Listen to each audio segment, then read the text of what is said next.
Good evening, ladies and gentlemen. Today is Tuesday, May the 20th of 2014, and welcome to RoopleeTV episode number 18. Hey everybody, how's it going? So this week I decided to do a really cool thing to help people out that are having problems with their Compendium challenges. And it's going to go over some of the more intricate heroes that you may get in the Compendium challenge so you can get your 10 heroes done. Now, I know you can reroll, but sometimes people get stuck with undesirable heroes in their reroll, or heroes they're just not comfortable with. So I'm going to be going through some of the more complex heroes because they actually happen to be some of my favorite heroes, some of my best performing heroes as well. And we're going to check out a pro player playing some games as a specific hero so that you guys can finish your Compendium challenges. Today, we're going to be talking about Puck, and more specifically, S4's Puck. So S4 is a monster on the Puck. In case you guys didn't know, he is, in my opinion, the best Puck there ever has been. Just because he is so consistent in the plays that he does, and Puck is very he has a good methodology. I think I pronounced that correctly. When he plays, you have to be pretty precise on how you play in order to do really, really well in Puck. But to do just, good enough at your level is not as hard. I mean, he has a pretty high barrier of entry, but the mid-range is pretty big, and as long as you get the basics down, you'll be just fine. But S4's Puck, he has a Dream Coil that was literally worth $1 million. For the TI4, the final game, Game 5 of the International of the finals, he got a Dream Coil that interrupted, I think, 3 TPs and literally won them the game. So, I mean, there's not much else to say besides that man literally has $1 million Puck. And let's see how many times I can literally say literally in this episode because it'll be fun. Everybody enjoys that. Ooh, yeah. So, I guess a little bit about what's been going on with me. Woo! Played some badminton today. Badminton is quite a brutal sport. You'd be surprised, man. My arm's hurting just a little bit, smashing that birdie. Ow.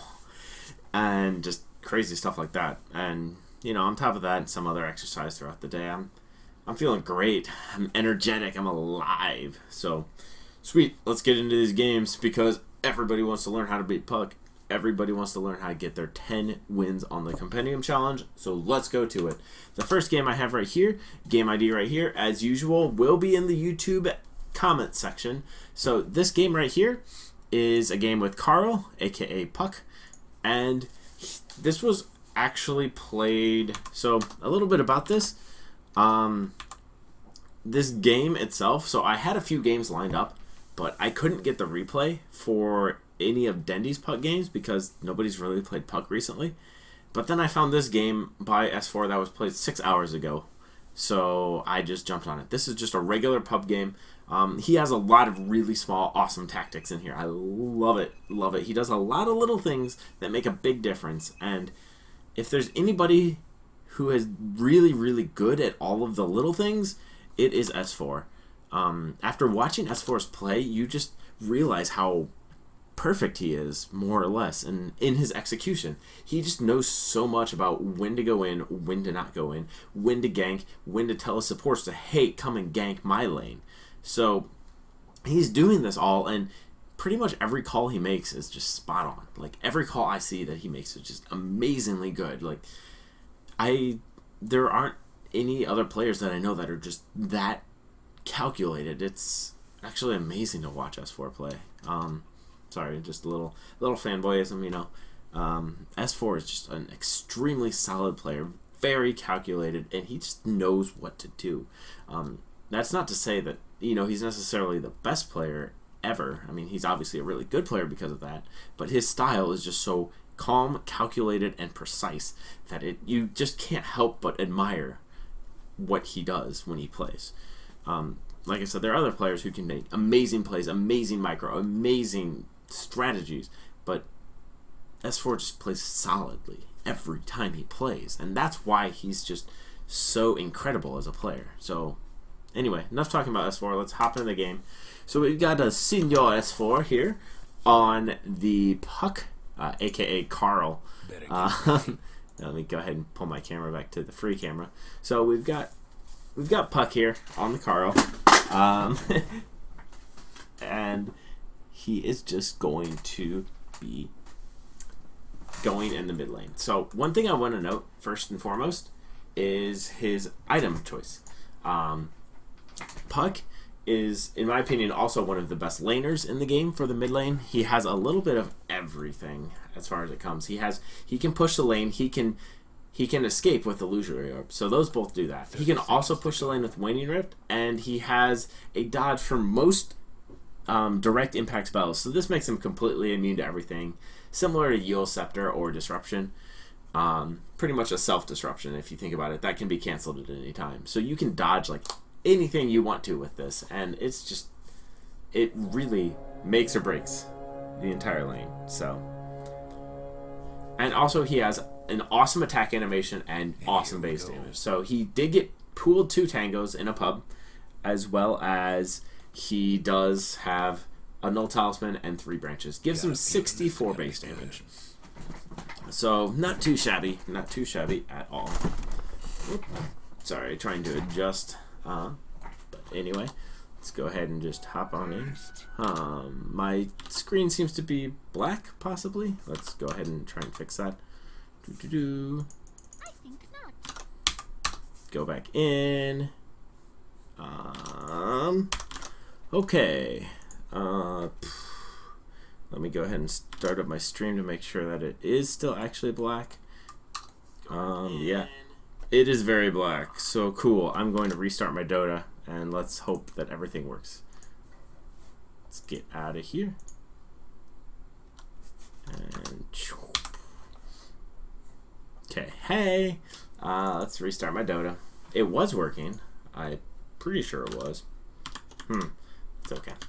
We'll just hop right back into the game and see what happens. Let's see. Any luck?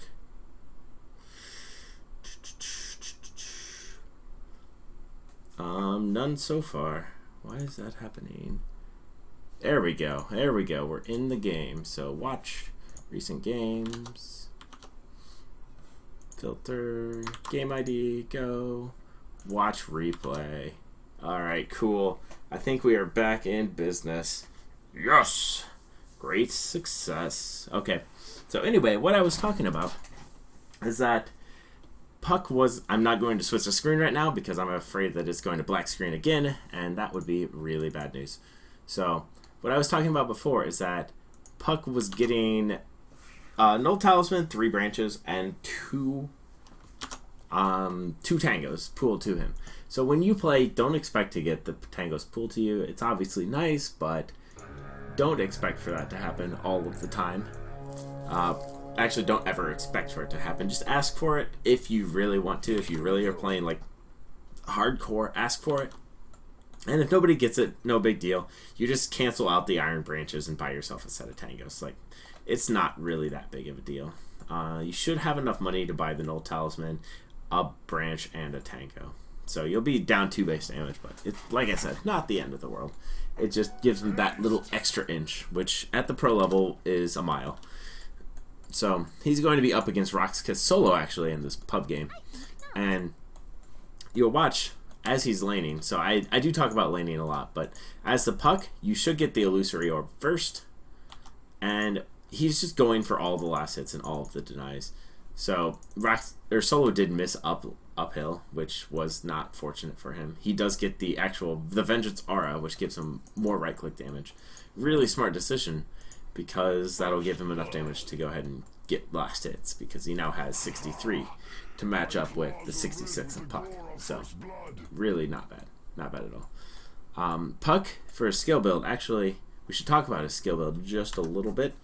So Puck's skill build, in general, you want to go for Illusory Orb first. Just always go Illusory Orb first because it's damage, it pushes the lane, it can escape.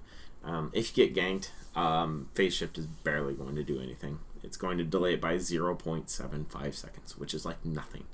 So just get in the habit, Illusory Orb at level 1. Phase Shift at level 2. Max out Illusory Orb, but Some people put their level 3 in the silence. Some people put their level 3 in the orb. It depends on how much mana you have coming your way. So if you have a lot of mana coming your way, it's better to put it into the silence as well as the orb. If you think you can get a really early kill, that's good. But if you put it in the orb, 2 points in orb, you'll be more mana efficient and you'll be better at killing. I mean, you'll be better at harassing, better at pushing the lane, and easier to secure the runes through your pushing. And it gives you a lot more sustain just to put it all into your illusory orb to be able to do that damage earlier on for less total mana cost. So yeah, that's basically the skill build. You max out silence after you max out the orb, so you max out the silence, the waning rift after you max out the illusory orb. Obviously get your dream coil at level 6. And that's your general skill build. Item build, you'll see S4 likes to go Null Talisman into Boots, into Magic Wand, into Treads, into Blink Dagger. Now some people may or may not go for those Treads before the Blink Dagger. It's just how S4 plays and certain preferences. So right here, there are a lot of mind games that go on when you're playing as Puck. I actually want to rewind that so you guys can see what's going on. So you want to hold on to your phase shift as long as possible in order to dodge big spells. So what happens here is you can actually see that Solo goes and he's going to attack in just a second. He's going to go ahead and he's going to attack the Puck. The Puck dodges this, which means for 6 seconds, Solo can use any spells without fear of it getting dodged. And he goes and uses his stun because he's not going to get too many opportunities to use his stun against Puck if he's playing smart. And that was just one fortunate stun. So he ends up eating a tango. Pardon the weird cooldowns on the spells, but that's just part of how Dota TV works sometimes. So, yeah. But you want to try and keep this phase shift as soon as possible. The reason why he phase shift right there is because he was going to get attacked by all of these creeps, and he just phase shift to de-aggro everything so that he was not going to get hit. And he will continue just trying to deny and last hit as much as possible. Yeah, so if you look, he does actually get the 2 points in orb, lets him push the lane better, and as you can see, his mana pool isn't really big enough. He's not really planning on getting a kill. In fact, it's actually the same amount of damage to have one as both of them, and the orb doesn't increase in mana at all. So, I am mistaken. You should always get 2 points in illusory orb, unless you really need that silence horribly badly, but chances are probably not. So, yeah, cool. If we just look, he's actually going to be able to jump in right here. So, I don't know if S4 was actually paying attention, but Earthshaker was right here and probably looked on his minimap. See, he just looked on his minimap, as pro players do, and he just saw a good opportunity. 140 magic damage is nothing to scoff at early. Solo thinks he can get the kill, but instead he gets hit by the orb, and that causes him to both be weak. The stun did fly on him, but Earthshaker was able to get the kill and secure it. So that was just part of S4 knowing when to attack and when to not attack, and he was able to get a kill just from that. Earthshaker does also give him the salve so that he can just stay in the lane, and S4 will have the bottle coming out to him. Now if we look at Solo, he's still a couple hundred of gold away from the bottle, and like I said before, and I always will say, most mid heroes should get a bottle if you go mid, just because runes are incredibly important. You'll be able to get, and if you secure the runes, you get an extra like 435 hit points or something ridiculous like that, 415 and 210 mana. So it's pretty ridiculous how good a bottle is if you get that charge.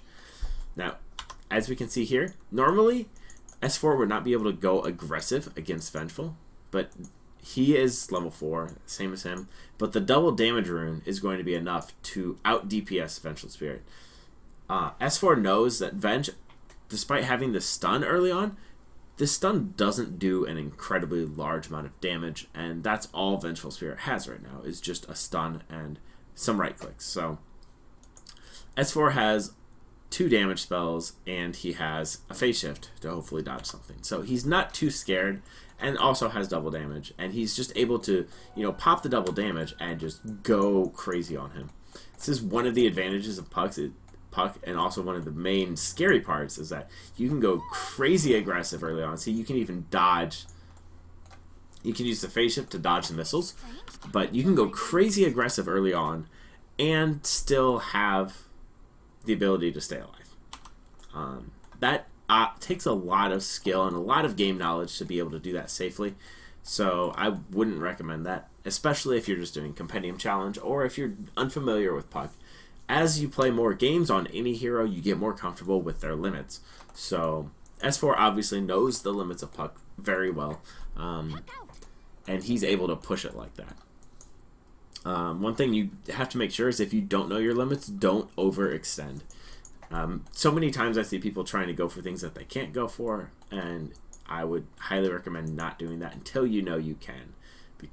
Because I guess if you do die, you have a lesson learned. But as we can see, S4 is he's going to get the magic wand flown out to him.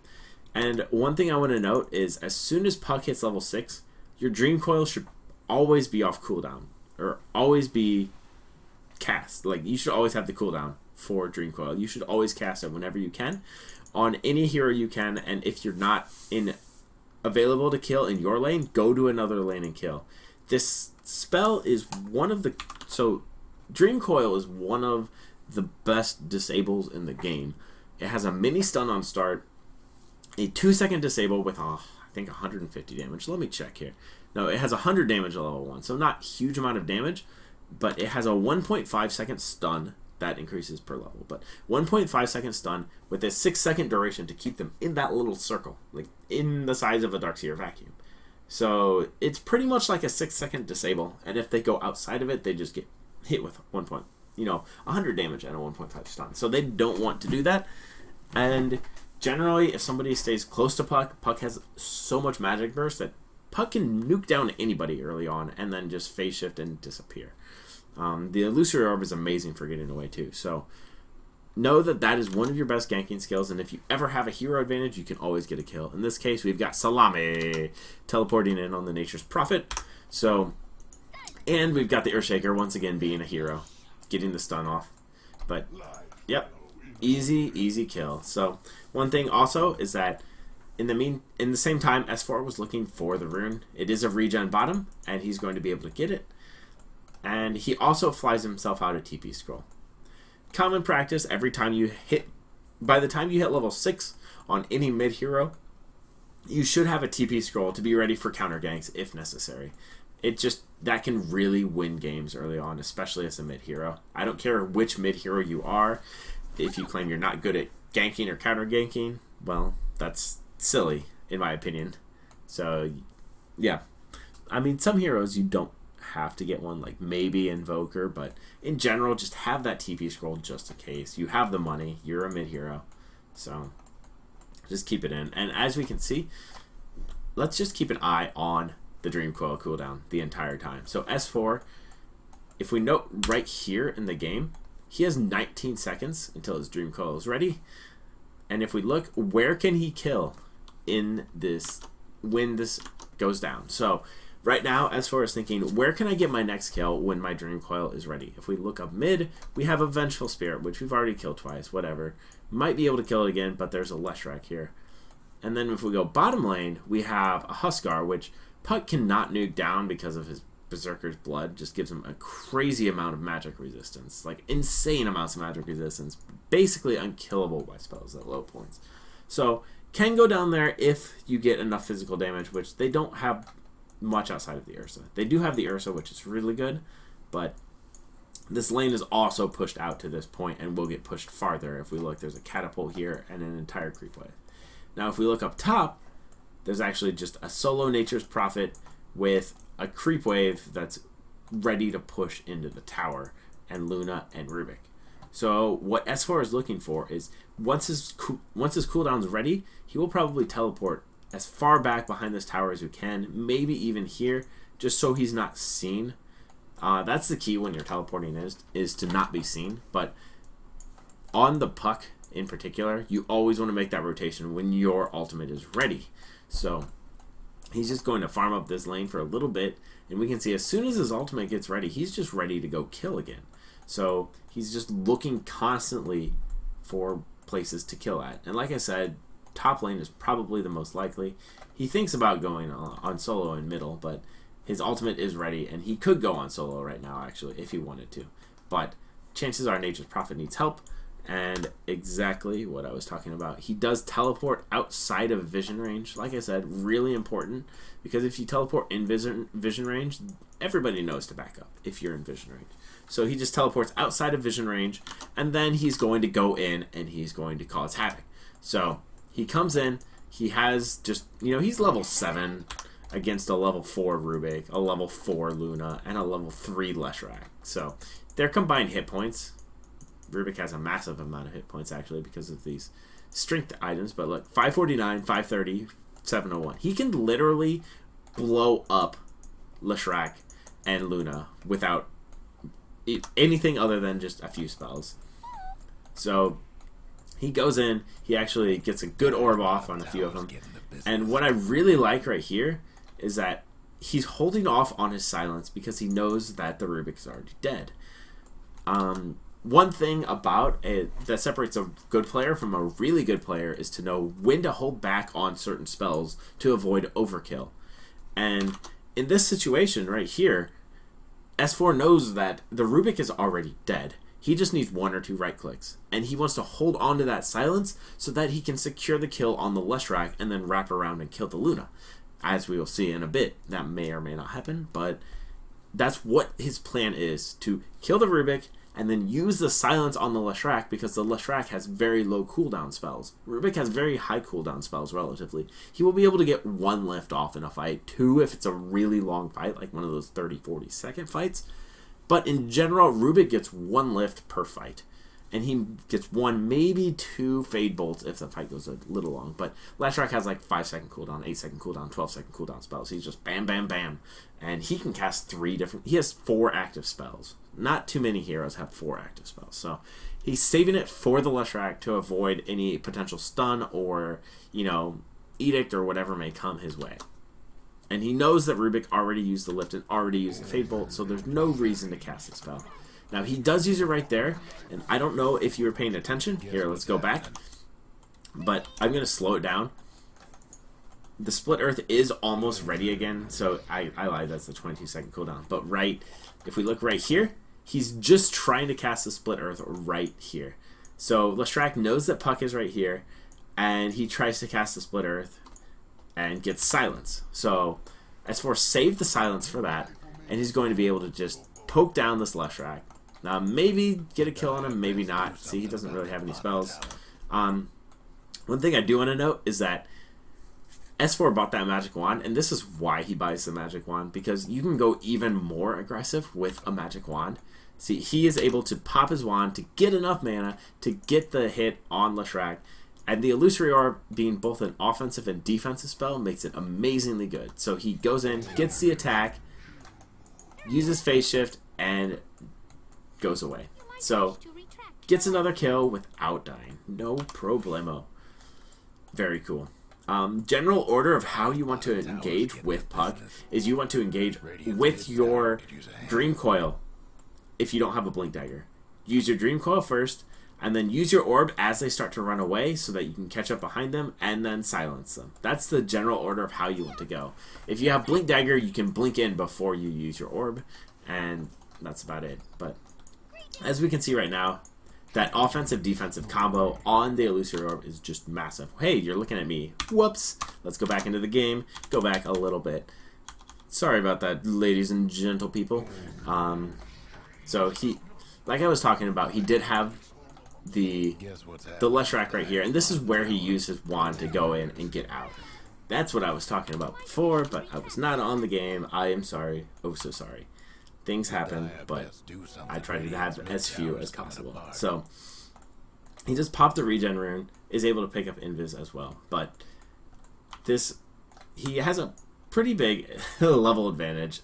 Solo is only level 5, and S4 is level 8. So the offensive, defensive, what I was talking about, along with Nature's Prophet being able to zap at the same time, means that S4 can chase us all day. Like, he's just... So one thing he does here is he lays his orb up in this direction, because that cuts Solo off from going this way. that means Solo can only go this way to survive, and S4 will be able to blink up with the Illusory Orb about right here, cast a Silence, and then Solo's dead. So there's really no way for Solo to get out. He tries to go this way down here to go out because there's Leshrac here, but as we see, Puck has a Silence. We'll be able to stop both of these, and with the Phase Shift, able to dodge everything. And also he uses an Invis Rune to hopefully go and get another kill. He did not get the attack on the orb, which is unfortunate for him. And he's also doing a lot of tread switching. Another reason why S4 likes the treads a lot is because he will switch to agility whenever he's using his bottle or wand or anything like that. Switch to intelligence before casting a spell. And then switch to strength when he knows he's going to take damage. So he generally is on intelligence because he doesn't know when he's going to cast a spell. If we look, he'll switch to agility, pop the bottle, go back to intelligence. It's just, he's done that so much that he can do that. So he manages to get out with his life, which is much more than Earthshaker can say. Earthshaker is very dead. And as we can see, take note of his spells. His ultimate is ready. He has no mana. And he's just going to go back and heal and teleport where he can to get another kill. That's the name of the game for Puck. Even before you get your Blink Dagger, you want to be making these rotations and getting the kills. And then once you get your Blink Dagger, you can make it even better. So by buying the treads, it delays his Blink Dagger, but at the same time, he's still going to be doing just fine. So he's, like I said, he goes back, he heals, and then he goes and teleports. I don't even know where he's teleporting, honestly. Oh, he is teleporting to the top lane to make sure that this Luna, who has 587 hit points, probably going for a Midas because that's what carries do in pub games. So she does not have the Midas yet at 8 minutes and is extremely squishy. So initiation with the ultimate, casts the Silence, and no problem. Did not even have to cast the orb, but that's okay. So he did choose to max the Silence first because the Silence is easier to land, and overall, they both do the same amount of damage. It just increases the Silence up to 3 seconds. So, again, another nice rotation by S4. At this point, he's really, really powerful, and he can do things like this. Just run into the enemy side and just the bejeebus out of them. So he's just going to be right here, and then run down here, cast a Silence, and then maybe cast his orb, and yep, Earthshaker was there, so free kill. Switches to agility. That means he's always going to use his bottle. So he just gets in the habit of switching to agility and then switching back to intelligence to cast spells and to attack so that he can have more right click damage. As we can see, the Vengeance Aura is actually lowering his damage, but that's okay. That was changed recently in this patch. It's that Vengeful Spirit, when she dies, she lays a negative damage aura to everything around her. It's, okay, but not amazing. He passes a bottle charge off to the Ogre and continues to go. So we look, once again, if we look, Puck, 14 seconds until his ultimate is ready, which means he's ready to go kill. And he's just going to the top lane. He's just making this Luna's life awful, who decided to go Midas still, and is just getting picked on for it before even going Midas. So S4 is just camping up here and just making Luna unable to stay alive. See, he waits for the ultimate to get ready, and he doesn't see a kill up here, so he actually instead goes to middle, where Earthshaker laid a nice Fisher and has 2 heroes trapped right here. He initiates with the ultimate, casts the orb in, and then uses the Silence, and there's nothing that either of these heroes can do. Like, they try to get away, and then there's a stun, but the Silence... so the ultimate does go off by Luna, and it honestly probably should have killed him, but that creep wave came, so he stayed alive. No problem. Again, always looking for the runes. At exactly 10 minutes, he finds the double damage rune, picks up the double damage rune, and the treads along with the bottle just make him able to sustain practically forever. So, and we look, at 10 minutes, he almost has a Blink Dagger, and treads, and Magic Wand, and no Talisman, so he's doing really good. Ooh, one thing I want to note, farming efficiency, woo! So, pro players do a lot of things to go into the jungle and farm more efficiently, whether it's hitting multiple camps with spells such as Wind Ranger's Power Shot. You can usually aim that to hit 2 camps at the same time. Other heroes like Puck, who have the Illusory Orb, can cast the Illusory Orb when the camp is going to die soon, finish off the camp, and then orb away, so it gives you a free blink, essentially, in the entire process for the cost of the spell. We'll see S4 do that exact thing, and this is just a really good strategy to use when you're playing Puck, or any hero, is to try and figure out how you can go and you can just kill the camp. See, he's already all the way down here. Saved him about 10 seconds and lets him farm this creep camp, which he would have gotten here probably after 2 of them have died, if he did not do that. So, you know, that's an extra 100, 150 gold and, you know, a decent amount of experience. Just little things like that can make very huge differences. And he does fly out the Blink Dagger at 10 minutes and 30 seconds. So he's doing extremely well, but still keeping in the mindset of every time my coil is ready, I'm going to go get a kill. And at this point in time, he has a decent amount of mana, so he doesn't have to go back and do anything else to get the kill. He's just putting pressure in the mid lane because he knows, if we look on the mini-map, we have 3 heroes down bottom and we have 1 hero up top. And they can't see the Luna, but they see everybody else because of things like this catapult that just died.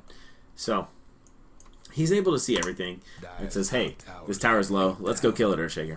And they do. Or they go for it, but as we can see, Rubik tries to come in. This stun is going to be Rubik's demise. Like, there's no way that Rubik can get out of this. One thing I want to point out is that usually people go for this tower kill. I mean, most people would say, hey, I got to go for this tower kill. But in this case, S4, if he goes for the tower kill, he risks not being able to kill this Rubik, who got hit with a fissure. So what he does instead is he leaves the tower out literally 1 hit point, uses his ultimate to initiate, orbs in, and then waning rifts. Dead Rubik, dead tower. And as we can see, Earthshaker was able to destroy the tower because he didn't have a way to catch up. So, extreme farming efficiency there by S4.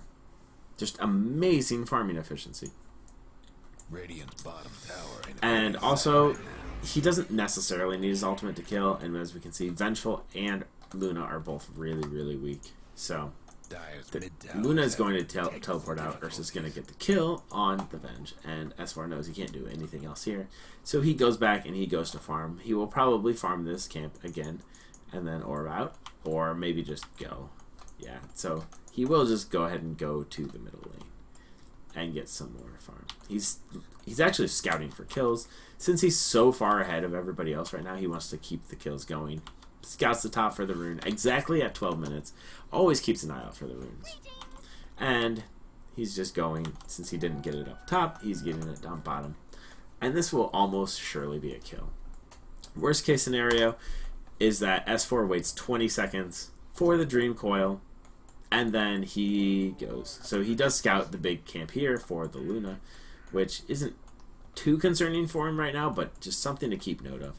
In the meantime, he does get scouted out by a lucky sentry ward, or a fortunate sentry ward. I won't say lucky because it wasn't lucky. He just placed it there because they saw that Puck was invis, or yeah, they did see that Puck, pardon me, got the invis rune. So they wanted to avoid this gank, but S4 is on top of it, phase shifts out, blinks away from the stun, and then just goes away his merry way. One advantage about Puck in general is that he's extremely elusive. If we look, he can't get touched. Like, he goes and he dodges it, silences. He uses the orb defensively to try and get away, but Earthshaker is actually doing a monstrously awesome job here, just being everywhere he needs to be when he needs to be there, and they can go ahead and get this kill on solo as soon as... Okay, Earthshaker does use his ultimate, and they're able to get that kill. S4 is thinking about jumping in, but Ogre gets a nice multicast and gets that kill, and the Blink is going to secure the kill on Scar. So, another kill, another day. Everything's a-okay. Sweet. So, yeah. As we can see, pretty good game by Puck, you know. S4 did pretty good here. Like I said, every move is really calculated. Just down, the entire play is based off of his ultimate. Whenever his ultimate's ready, he's ready to go kill. And he always makes sure he has enough enough mana for all 3 spells. See, we've got 280 plus 150, so we're looking at 430, which is just enough to cast all of his spells. Just exactly enough. And if he has less than that, he is going to go and make sure that he can get enough. So, obviously not now because he's in the middle of fighting, but he knows he can't really extend too far because he has low mana, and Ursa is taking the beating of his life, but has the Aegis. So, blink in, get a 3-person silence, and because of these, actually gets in danger of maybe getting killed, but they do not jump on him. In fact, the Waning Rift does get stolen by Puck, or by the Rubik. So. And he's able to, because of the wand, it gives him much more sustain, and he's able to cast his ultimate because of it, and then get these 2 kills on Huskar and Rubik that they probably would not have gotten otherwise. I mean, it would have been more difficult, but they probably would not have gotten it. Maybe one of them with the Ursa, because he has a Blink Dagger as well. But as we see, they take the towers. Puck knows that without mana, he is worthless. He actually goes for the Dagon because he's doing now well in the game. I would not generally recommend that if you're not doing amazingly well. I would go straight into the Hex from that. So he does, again, switches into the Intelligence Treads just to get that going. Little itty-bitty thing, he's going to switch to Agility Treads and then pop his bottle a bunch to go ahead and to just charge everything out faster. He switches to Strength when he has full health, but as we can see, he starts teleporting when he has like half of his mana, because you can pop a bottle charge after you get out into the lane, and your bottle still is under the fountain effect for a couple of seconds. So he does pop the bottle charge and ends up with full mana, saving just a few more seconds and able to come into this fight earlier. So normally, if he did not do that, he would just be now teleporting down at this tower. As we can see, he's all the way up here, and it gives him just that slight little edge to jump in. Doesn't get the kill, but he's able to jump in and help with the Huskar kill. So this game is pretty well in their favor. Cool. So I think that's about all there is to talk about for this game. Now, what to keep in mind is when you're playing Puck, go lots of base damage, get the Boots of Speed, Magic Wand, Treads maybe, and Blink Dagger. You can switch the order of the Treads and the Blink Dagger depending on personal preference, but S4 goes for the Treads and then the Blink Dagger. Sometimes I go for the Blink Dagger first and then the Treads because I need to be extremely active, but S4's positioning is good enough, especially in a pub game, that he doesn't have to worry about it. So, yeah. So I am out of water, so whatever. Gonna keep talking. Cool. So, things to remember when you play your games. Those are the item builds, skill builds, max Illusory Orb with 1 point in Phase Shift and 1 point in Waning Rift. Max Waning Rift second, and get your ultimate. And always make sure your ultimate is on cooldown. Yeah, I guess on cooldown. Cooling down, not ready to go. Because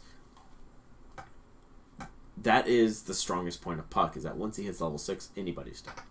And you just need to take advantage of that, or else you may fall behind. It shouldn't be too bad as far as the number of buttons you press. Just remember, when you get in a fight, initiate with your ultimate, pop your orb if they start running away, pop your silence when you're close to them. When you get a Blink Dagger, initiate with Blink Dagger, cast your ultimate, cast your silence, Illusory Orb, and then what you want to do is after you orb, you're going to phase shift so you're invincible, and then get out by using the teleport on the Illusory Orb. That is the safest way to jump in. You might do the silence before the ultimate, but generally the ultimate's better to use because everybody gets mini stunned and everybody panics just a little bit. Even if they don't think they panic, they have 100 milliseconds or so of like, holy crap, what just happened? I got blinked in and ultimated by Puck. Oh gosh. So that happens no matter what. And then you just cast your silence, cast your orb, phase shift, get out. You're supposed to be really slippery and really elusive as a Puck. So general build-up items after the Blink Dagger. Some people like to get Yules. Yules is good. You can also get the Sheep Stick afterwards. That's my personal favorite because it secures kills and it's just awesome. Shiva's is also really, really good, especially against a lot of physical damage dealers. And you don't have another Shiva's builder on the team. So general item build, I would go with that.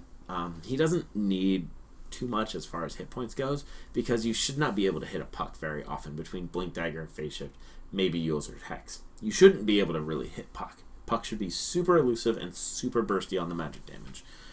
Cool. All right, let's hop into another game for a little bit that I have already preloaded. This game is a game that happened a little bit ago. It is, I think, 13 days old, if I remember correctly.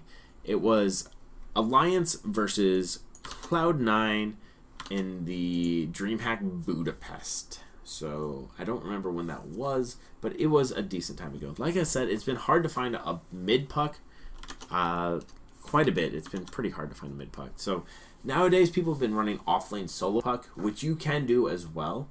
It is a bit greedier of a pickup than a solo mid puck because that gives your mid a core, your safe lane a core, and then your puck is your offlane.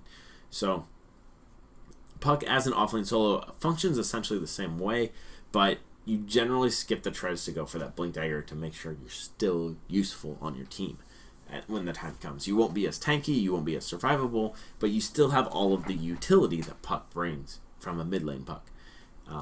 And you're pretty elusive, you can stay alive, so offlane solo puck isn't bad. I'm not saying it is. It just plays a different role than the solo mid puck. Just like you can play heroes in multiple lanes and they play different roles depending on what lane you put them in. Batrider mid versus Batrider offlane is pretty much an identical example. So Batrider offlane can still get that Blink Dagger at a decent time, but he won't have the Tranquil Boots. He won't have as many levels as a mid Batrider will. And he will probably get one less rotation than the Batrider who goes mid, because Batrider mid will be able to get his level 6 faster and be able to get a kill before his Blink Dagger. Generally, the Batrider, unless he gets lucky with sticky napalms and Firefly, doesn't get too much as far as kill wise goes early on, whereas the mid Batrider can a lot earlier, maybe even before level 6. Like I said, it's a toss up. So anyway, let's hop on into the game. Cool. Like I said, this is from DreamHack Bucharest. Sorry, not Budapest.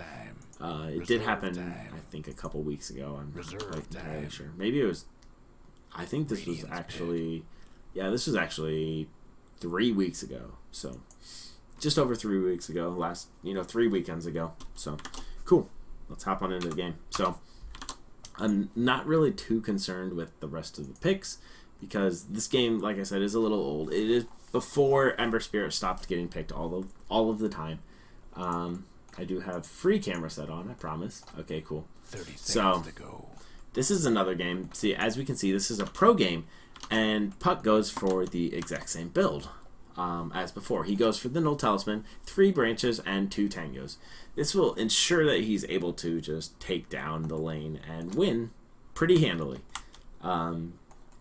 There's really, like I said, there's really not too much that can contest Puck as far as the mid laner goes.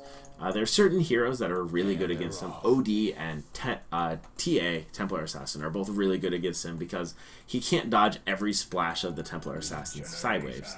Or Psionic Blades. So he can't do that, and he can't do enough periodic damage to stop TA's shield. So TA is really good against Puck. And OD is good against Puck. But other than that, most heroes don't do terribly well. Invoker is good if he goes Exort. He'll be decent as well, as we can see. Actually went the same build on S4 as Sing Sing did on the Invoker. So they're both going for maximum right click, maximum win the lane. We missed. There was a pause and I wanted to skip through it, but Puck ended up getting hurt a decent amount.